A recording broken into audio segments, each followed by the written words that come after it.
Coming to you from Studios 1162, Vantage Point starts right now.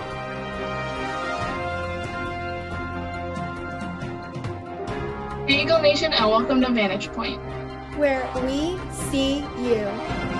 I'm Alicia Huang. And I'm Sophie Nguyen. Here's the latest news. The U.S. will begin sharing its full inventory of AstraZeneca vaccine doses with countries around the world once an FDA safety review is complete. The Biden administration has been under intense global pressure for reviews to share its stockpile of the AstraZeneca vaccines, which is critical to vaccine rollouts in countries like India, but not approved for use in the U.S.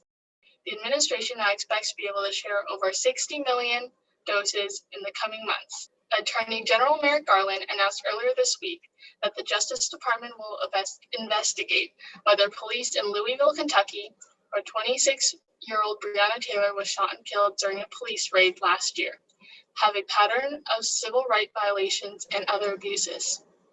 It's the second time in less than a week that Garland has announced a sweeping probe in policing practices in cities with high-profile incidents of police killing Black residents. Garland said that the Louisville investigation will focus on whether police had a pattern of using unreasonable force, including during protests. In local news, the mass exodus at the Seattle Police Department continues with 66 police officers separating so far this year. By the end of May, that number is expected to hit nearly 100, which adds to the already critical staffing problem the department is already facing.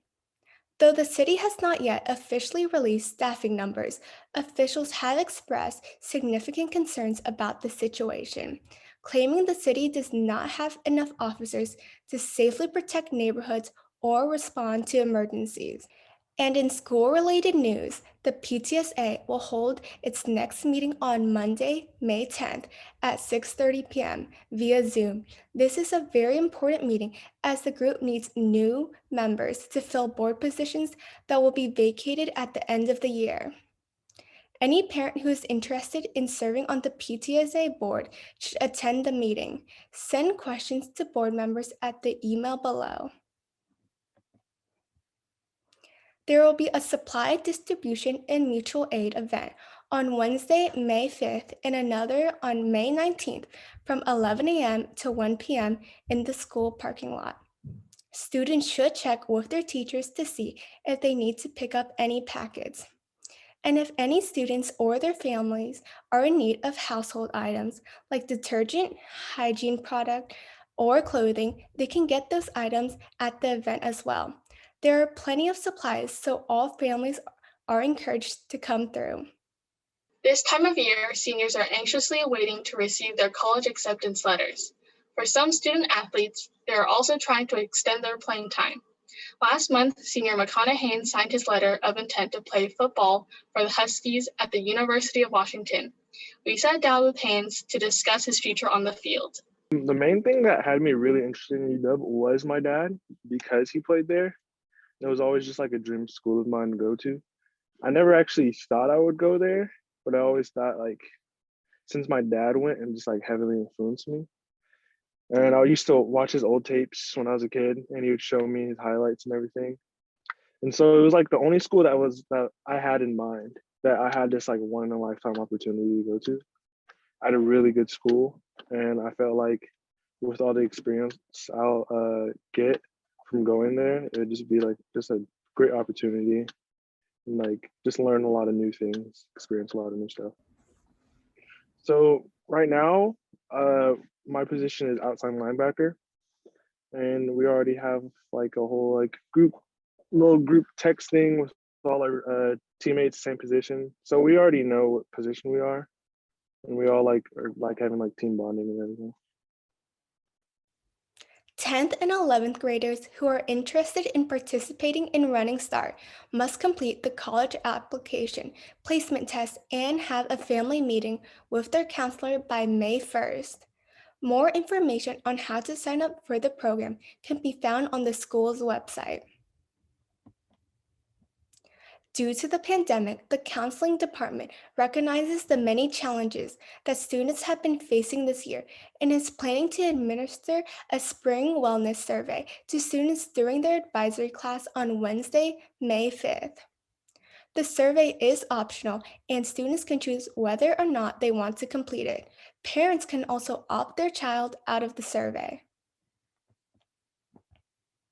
Eagles, this is the last chance to buy a yearbook before the price goes up. Once books arrive, the price will increase to $75. Books can be purchased until June 4th. After that, students will be added to a waitlist, and any extra books will be sold on a first come, first served basis. If students owe a balance on their yearbook, must have it paid off by May 1st. Questions can be directed to Ms. Scribner at the email below. Pay attention, seniors. We have a lot of information for you, so listen up. The last day to apply for the CHS Alumni Association Scholarship is May 7th. The association has up to $25,000 to give away. There's even a special renewable scholarship for those who plan to pursue a career in education. If seniors have any questions, they can contact Joanne Smith using the information below. Graduation gowns will be distributed on Tuesday, May 11th from 1 to 3 p.m. in the main parking lot. Seniors must have paid off any balance owed before that day. If you're unsure if you owe a balance or if you don't know if you place an order, please call National Achiever at 425-357-1338. Also, seniors, graduation is slated for Tuesday, June 15th at 8 p.m. at Memorial Stadium. Seniors will be allotted 4 tickets per family. At this time, there will be no additional tickets offered. More information will be provided as details become available. If you're interested in delivering a graduation speech, you can submit it to Mr. Campbell by May 7th. A selection committee will select the top 3. All speeches are anonymous, so judges will not know who submitted each one. Well, that's it for this episode. It's been a pleasure for us to see you from this vantage point. Eagles, we only have 35 days of school left. It's time to get excited. Until next time, I'm Alicia Huang. And I'm Sophie Nguyen. Stay fly, Eagles, and keep soaring on.